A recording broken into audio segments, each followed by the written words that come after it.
कक्षा 8 की बुक सामाजिक विज्ञान भाग 3 इतिहास। और इसमें 19 नंबर का पाठ है मुग़ल साम्राज्य का पतन और 18वीं शताब्दी का भारत। 18वीं शताब्दी के पूर्व में ही मुग़ल साम्राज्य का पतन शुरू हो गया। औरंगज़ेब की मृत्यु 1707 ईस्वी में हुई। इससे पूर्व अधिकांश भारत पर उसका शासन था, परंतु 1730 ईस्वी तक मुग़लों का प्रभाव केवल दिल्ली शहर और उसके आसपास तक रह गया था।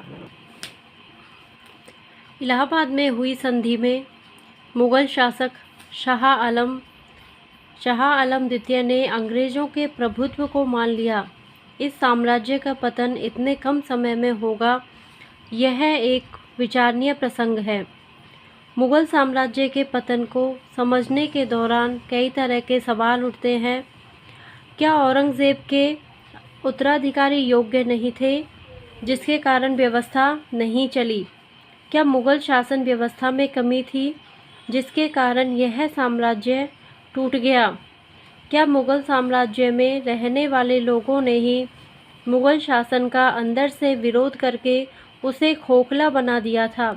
क्या ईस्ट इंडिया कंपनी इतनी शक्तिशाली बन चुकी थी कि उसकी सेना इतनी सुसज्जित और अनुशासित थी कि उन्होंने मुग़लों को हरा दिया?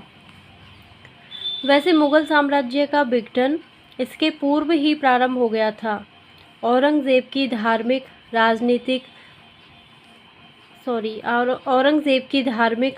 राजपूत, मराठा आदि नीतियों ने साम्राज्य के पतन का मार्ग प्रशस्त कर दिया था।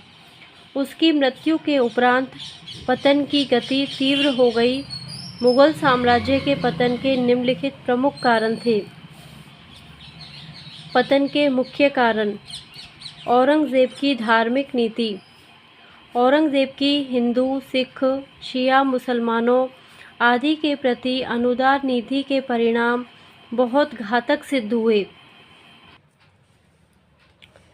इस नीति ने मुग़ल साम्राज्य को प्राप्त होने वाली हिंदू शासकों की सहायता को कम कर दिया, जिसके बल पर पूर्व में मुग़लों ने अपना साम्राज्य विस्तार किया था। इस नीति के कारण जाट, सतनामियों तथा सिखों ने भी मुग़लों का विरोध किया तथा मराठों ने स्थानीय शक्तियों को संगठित कर विशाल साम्राज्य को स्थापित करने में सफलता प्राप्त की। शिवाजी ने मराठों में राष्ट्रीय भावना इस प्रकार भरी थी कि औरंगज़ेब अपनी समस्त शक्ति लगा देने पर भी उन्हें दबा नहीं सका। मराठों से प्रेरणा लेकर उत्तर भारत के शासकों ने भी मुग़लों का प्रतिरोध किया। पेशवाओं के समय में तो मराठों की शक्ति इतनी बढ़ गई थी कि उन्होंने दिल्ली के मुग़ल बादशाह को अपने हाथ की कठपुतली बना दिया। मराठों की शक्ति के उद्भव को मुग़लों के पतन का प्रमुख कारण माना जाता है। साथ ही आगरा तथा भरतपुर के इलाकों में जाटों ने मुग़ल सरकार को मानने से इनकार कर दिया। पंजाब में बंदा बहादुर के नेतृत्व में सिखों ने अपने आप को स्वतंत्र घोषित कर दिया।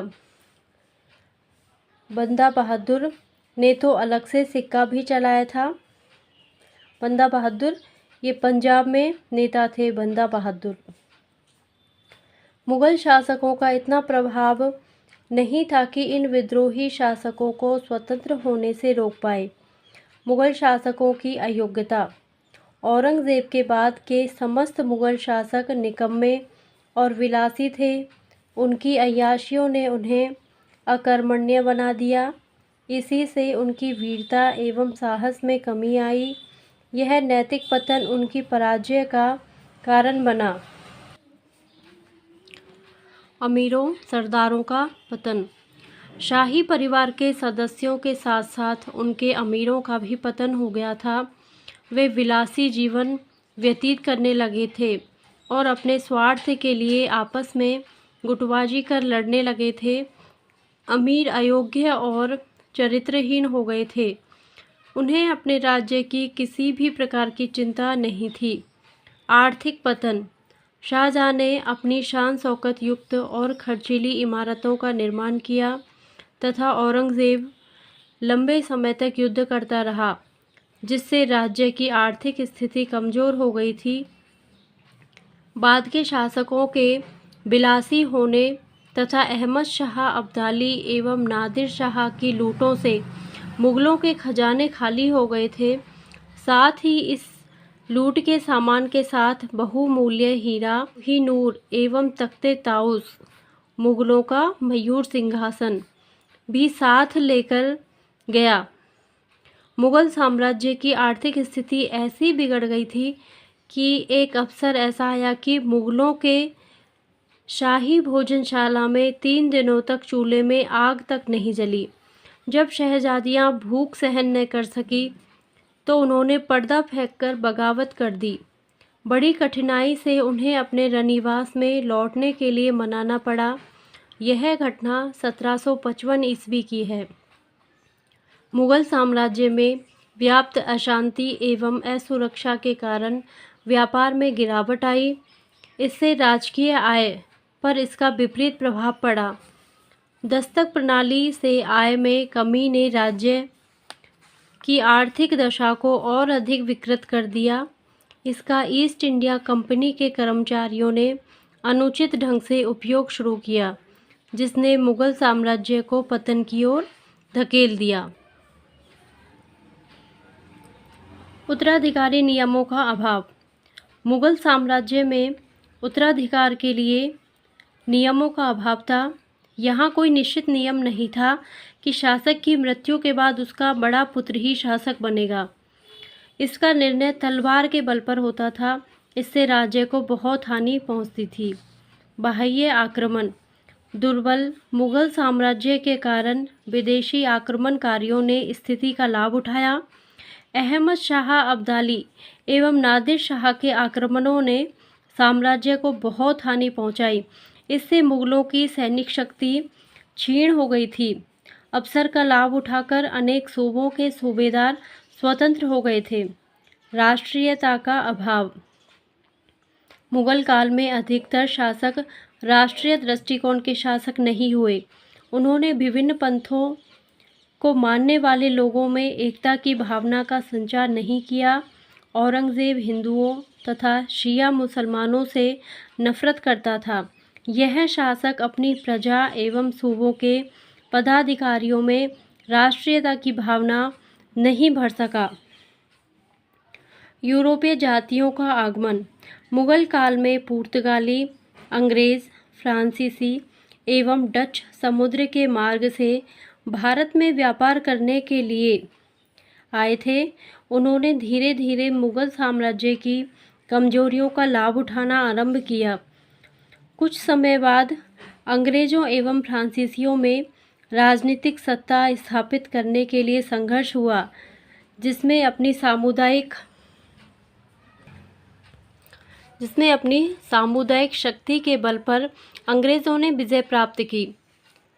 अर्थात मुग़लों के पतन का अंतिम कारण अंग्रेज़ों की ईस्ट इंडिया कंपनी थी, जो भारत में व्यापार के लिए बनी थी, लेकिन अवसर पाकर उसने अपना साम्राज्य स्थापित किया। मुग़ल साम्राज्य का पतन किन किन कारणों से हुआ? इस प्रश्न का जवाब आप कमेंट में ज़रूर लिखें। सिर्फ आपको पॉइंट पॉइंट लिखने हैं, ठीक है। जैसे मराठों का आगमन हुआ था, यूरोपीय शक्ति आ गई थी, उनमें आपसी द्वंद्व था, लड़ाइयाँ थी उत्तराधिकारी के लिए। ऐसे पॉइंट पॉइंट आपको लिख के कमेंट में ज़रूर लिख के भेजना है। आगे पढ़ते हैं। 18वीं सदी का भारत। दक्षिणी भारत में मराठा तथा उत्तरी भारत में सिख एवं जाट शक्ति से हुए संघर्ष ने मुग़ल साम्राज्य को कमज़ोर एवं विखंडित कर दिया। 18वीं सदी में भारत के विभिन्न भागों में प्रमुख राजनीतिक शक्तियाँ निम्नानुसार थी। मराठा, ये क्या जब मुग़ल साम्राज्य का ख़त्म हो चुका था मुग़ल साम्राज्य, तो 18वीं सदी में भारत के विभिन्न भागों में प्रमुख राजनीतिक शक्ति थी, जैसे मराठा ठीक है। मराठा साम्राज्य की स्थापना महाराष्ट्र में शिवाजी ने की थी। शिवाजी एवं उनके उत्तराधिकारियों ने औरंगजेब के विरुद्ध निरंतर संघर्ष किया। 18वीं सदी के पूर्वार्ध में मराठा साम्राज्य में छत्रपति के स्थान पर 18वीं सदी के पूर्वार्ध में मराठा साम्राज्य में छत्रपति के स्थान पर पेशवा अधिक शक्तिशाली हो गए थे। पेशवा बाजीराव ने मराठा शक्ति का प्रसार भारत के अन्य प्रांतों यथा मालवा, गुजरात, बुंदेलखंड आदि में कर 1752 ईस्वी तक आते आते मुगल सम्राट व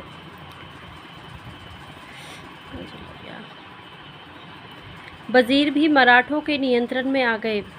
1761 ईस्वी में पानीपत के तृतीय युद्ध में मराठा शक्ति को आघात लगा। इसके बावजूद उस समय भारत की सबसे प्रबल शक्ति मराठा ही थे। अंग्रेज़ों ने मराठों के साथ 3 बार युद्ध करके उनको अपने अधीन कर लिया।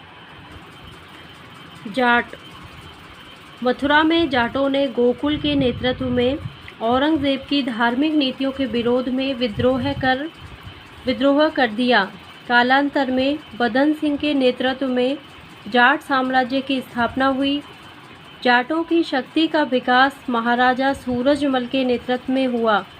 उन्होंने भरतपुर को अपनी राजधानी बनाया।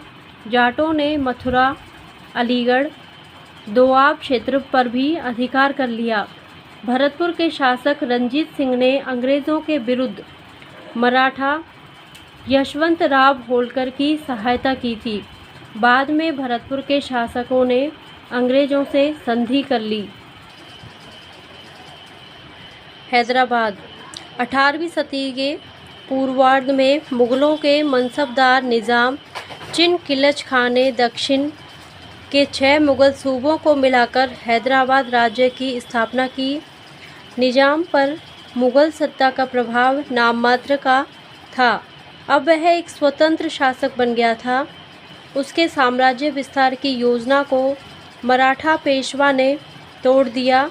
मराठों ने उसे पाल खेत के युद्ध में पराजित किया।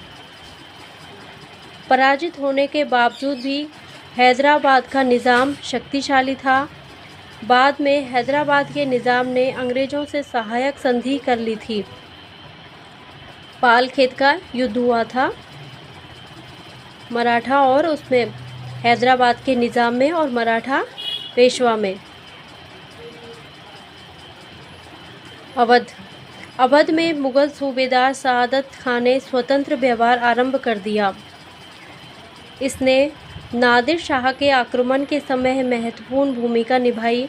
कालांतर में अवध का शासक शुजाउद्दौला बक्सर के युद्ध में अंग्रेज़ों से हार गया तथा अवध पर भी अंग्रेज़ों का नियंत्रण हो गया। बंगाल राज्य की स्थापना मुर्शीद कुली खान ने की थी और बंगाल, बिहार, उड़ीसा के क्षेत्र पर अपना अधिकार कायम कर लिया। उसके उत्तराधिकारियों के शासन काल में मराठों ने बंगाल से उड़ीसा को छीन लिया। 1757 ईस्वी में हुए प्लासी के युद्ध में अंग्रेज़ सेनापति क्लाइव ने सिराजुद्दौला को पराजित कर बंगाल में अंग्रेजी साम्राज्य की नींव डाली। मैसूर पर वाडियार वंश के राजाओं का राज्य था। वाडियार वंश 18वीं सदी के मध्यकाल में उसके सेनापति हैदर अली ने उस पर अधिकार कर लिया। हैदर अली और उसके पुत्र टीपू सुल्तान का अंग्रेज़ों से निरंतर संघर्ष हुआ। 4 युद्धों के पश्चात 18वीं सदी के अंतिम दशक में अंग्रेज़ों ने मैसूर पर अपना नियंत्रण स्थापित कर लिया। 18वीं सदी में राजस्थान के राजपूत राज्य। उत्तरकालीन मुग़ल साम्राज्य की कमजोरी का लाभ उठाकर राजपूत शासकों ने भी अपना प्रभाव बढ़ाना आरंभ किया, किंतु ये राजगृह युद्ध में उलझ गए एवं मराठों के विस्तारवादी नीति ने स्थिति को और बिगाड़ दिया।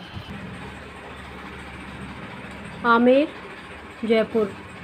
18वीं सदी के पूर्वार्ध में जयपुर के सवाई जयसिंह ने मालवा की सूबेदारी प्राप्त की। सवाई जयसिंह के द्वारा बूंदी के उत्तराधिकार युद्ध में हस्तक्षेप करने के कारण मराठों का राजस्थान में प्रवेश हुआ। मराठों के बढ़ते प्रभाव को रोकने के लिए सवाई जयसिंह एवं अन्य शासकों ने 1734 ईस्वी में राजपूत राजाओं का हुरडा नामक स्थान पर एक सम्मेलन बुलाया था। हुरडा नामक स्थान पर जयसिंह ने सम्मेलन बुलाया था राजपूत राजाओं का। उन्होंने हुरडा सम्मेलन के द्वारा राजपूतों की एकता का प्रयास किया था। जयसिंह की मृत्यु के बाद उसके पुत्र ईश्वर सिंह व माधो सिंह में संघर्ष हुआ। बाद के सभी शासकों को मराठों के आक्रमण भी झेलने पड़े। जयपुर राज्य की अंतिम प्रमुख सफलता सवाई प्रताप सिंह द्वारा तुंगा के युद्ध में मराठों को पराजित करना था। जोधपुर के अजीत सिंह ने जोधपुर को मुगलों से छीन लिया और उस पर अपना अधिकार कर लिया। बाद में मुगल दरबार में अपना प्रभाव बढ़ाया। वह गुजरात का सूबेदार बना। मुगल सम्राट फर्रुखसियर को गद्दी से हटाने में इसकी महत्वपूर्ण भूमिका थी। इसके पश्चात उत्तरवर्ती शासकों में राजगद्दी को लेकर गृह युद्ध हुए।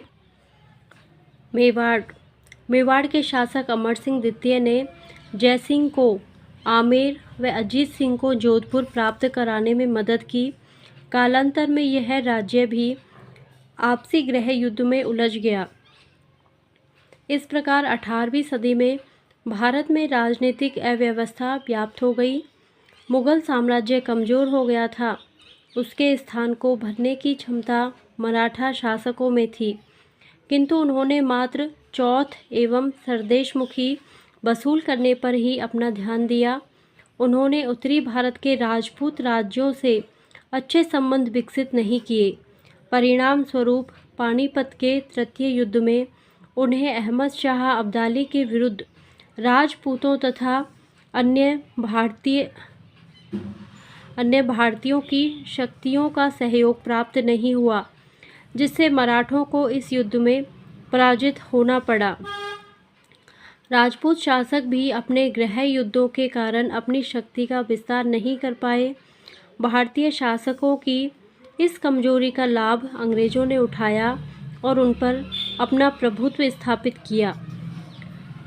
18वीं सदी में समाज व संस्कृति। भारतीय समाज में हिंदू एवं मुस्लिम निवास करते थे। इनमें समान रीति रिवाज प्रचलित थे। जातियां व्यवसाय पर आधारित थी तथा समाज में दो वर्ग थे, अमीर वर्ग और जनसाधारण। भारतीय व्यवसाय उन्नत अवस्था में था। बंगाल एवं दक्षिण भारत के वस्त्र संपूर्ण दुनिया में प्रसिद्ध थे। भारतीय माल की मांग विदेशी बाज़ारों में भी बहुत अधिक थी, किंतु 18वीं सदी के उत्तरार्ध में अंग्रेजी नीतियों ने भारतीय व्यापार को प्रभावित किया।